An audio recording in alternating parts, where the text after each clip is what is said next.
안녕하세요. 오늘은 열왕기상 15장 르호보암 얘기를 하려고 합니다. 신앙생활은 이제 복잡하게 생각하면 굉장히 복잡하고 또 공부의 대상으로 생각하면 굉장히 어렵죠. 그런데 사실 진리라고 하는 것은 아주 단순하고 쉽죠.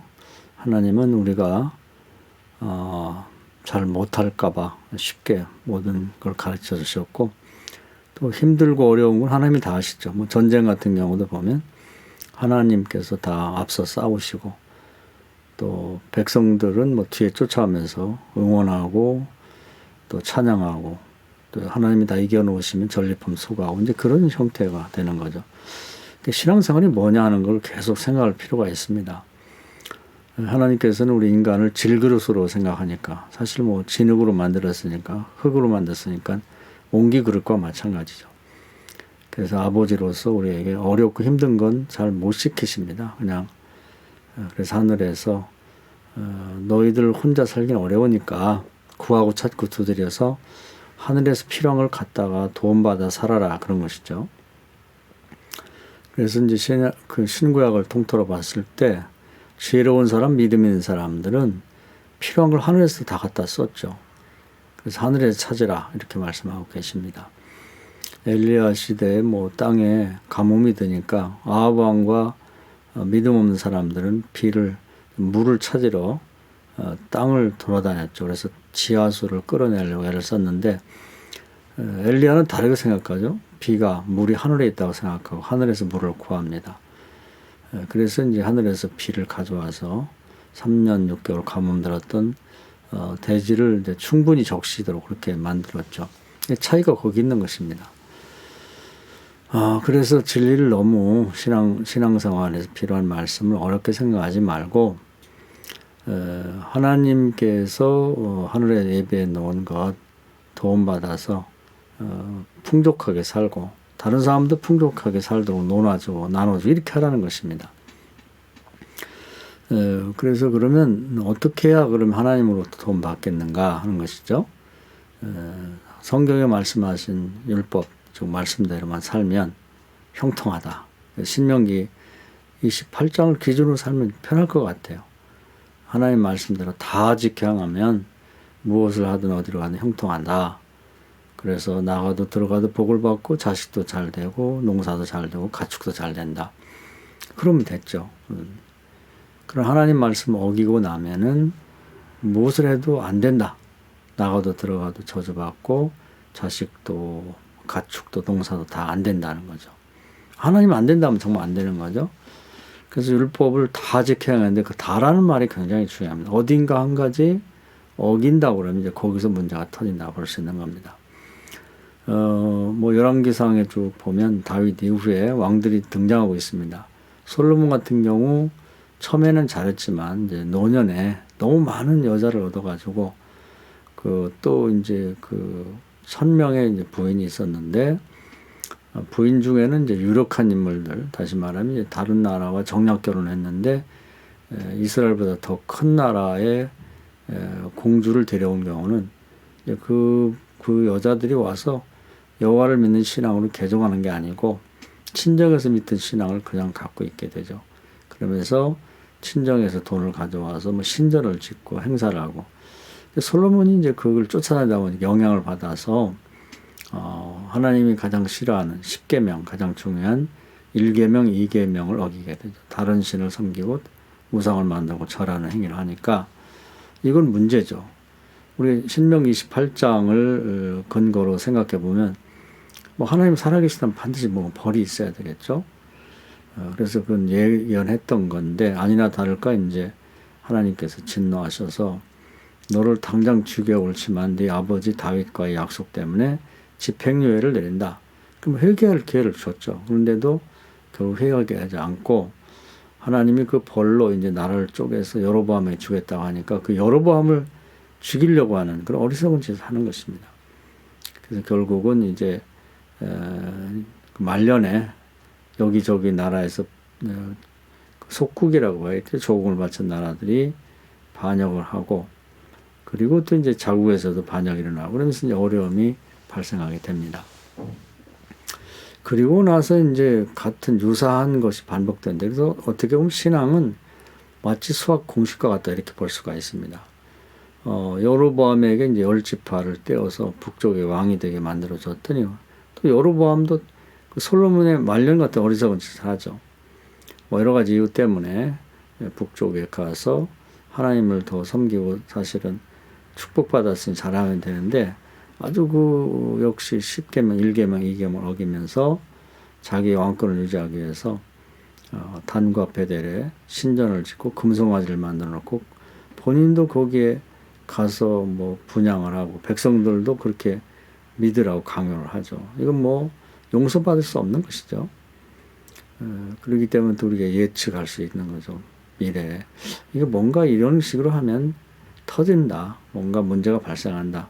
아니나 다를까 하나님이 뭐 경고하면서 회개할 기회를 줘서 무명의 선지자를 보내갖고 그렇게 하지 말라고 권면했지만 받아들이지 않죠. 그랬더니 큰 아들, 자기 자랑거리인 왕세자, 다음 왕위를 물려줄 아들이 덜컥 병이 걸리죠.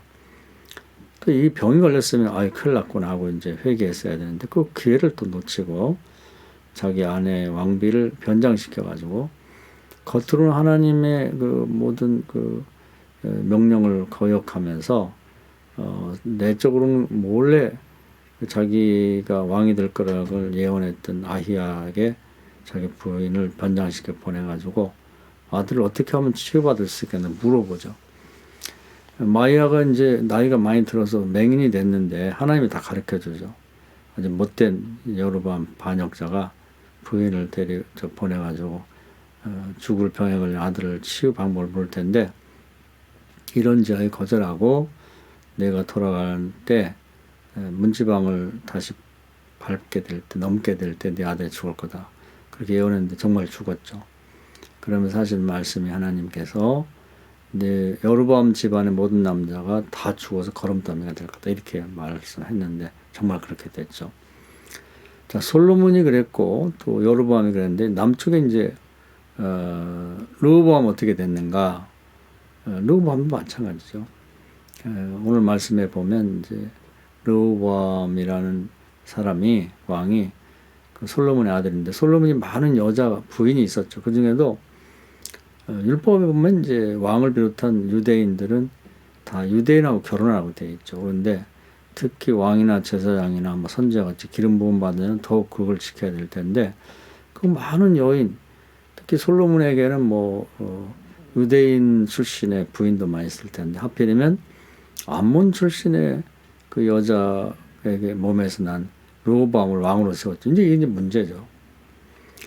지금도 유대인들에게는 이제 그 교육이나 신앙의 책임이 엄마에게 있는 걸 그렇게 알려주고 있습니다. 그래서 전 세계에 흩어져 있는 유대인 뭐 한 1200만 정도 된다고 하는데요.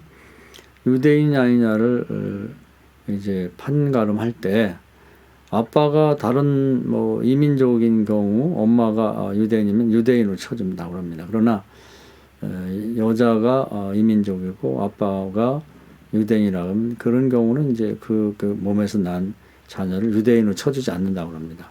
그만큼 이제 엄마의 영향이 교육과 신앙에 크다고 하는 것이죠.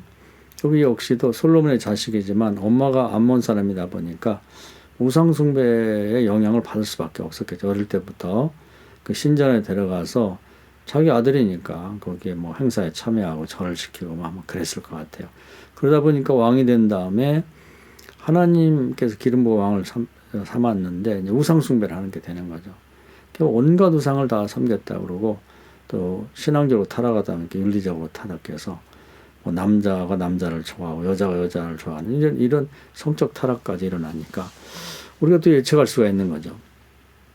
솔로몬이 범죄했을 때 문제가 터졌고 여로보암이 범죄했을 때 문제가 터졌으니까 르호보암이 범죄했는데 역시 마찬가지겠죠. 문제가 터질 것을 예견할 수 있는 것입니다. 그리고 여러 가지 이제 기회를 줬지만 그때 기회를 다 놓쳤고 아니나 다를까 문제가 터졌죠. 그 당시 가장 큰 대국 중 하나가 이제 애굽, 요즘 말은 이집트인데 그 시삭이라는 자가 이스라엘을 침공에 들어오죠. 르호보암 정부를 파괴시키는데 그들에게는 솔로몬부터 시작해서 엄청난 금은 보화가 있고 이제 뭐 왕궁이나 또 성전에 그런 것들이 있었는데 그 시삭이라는 자가 싹 쓸어가 버립니다. 자랑거리를 다 가져가 버린 거죠.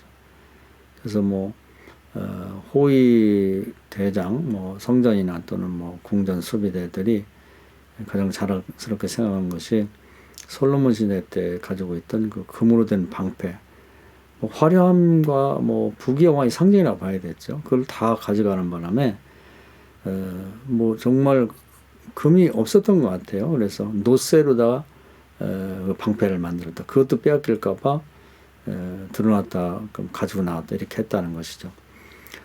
그래서 결국은 큰 이제 어려움을 다 겪게 되는데 지금도 마찬가지 하나님께서 살아계시니까 똑같다고 생각합니다. 북한 같은 경우 뭐 하나 예를 들면 70년대까지만 해도 굉장히 뭐 남한보다 잘 살았다고 하죠. 그런데 그 부를 가지고 좋은 데 쓰지 않고 동족인 남한을 침공해서 6.25를 일으켜서 수많은 사람을 일명을 살상하고 손해를 가게 하죠.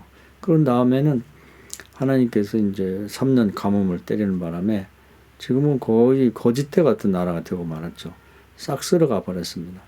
오늘 말씀에도 보면 뭐 여로보암 같은 경우 그 가족 남자들을 싹 쓸어서 거름더미가 되도록 만들었고, 그리고 이제 르호보암 같은 경우는 그 자랑거리였던 그 재물 보화를 그냥 싹 쓸어가 버려가지고 아주 뭐 금이라고는 찾아보기 어렵고 노쇠로 방패를 상징인 그 왕궁의 상징, 왕의 권위를 상징하는 방패를 만들 정도로 됐다고 그러는데 지금 이제 그 근세사에 이제 북한이 그런 경우가 아니겠나. 요즘에 이제 뭐 부를 재산을 가지고 전쟁을 일으켰던 나라 중에 하나가 이제 일본인데, 일본도 아마 그 재산이 다 앞으로 없어지지 않을까. 또 중국이 요즘에 또 부유한 나라가 되고 나서 온갖 악행을 많이 한다고 하는데, 거기도 우리가 예견하고 예측할 수가, 저런 식으로 하면 안 된다. 저런 식으로 하면 나라든 가정이든 개인이든 자랑거리, 그것을 이제 다 쓸어갈 수 있다는 것입니다. 그래서 오늘은 여기까지 말씀드릴 텐데 이것이 하나의 공식처럼 계속 반복되고 있는데 우리는 어떠한 공식을 따라 살 것인가? 축복받는 공식을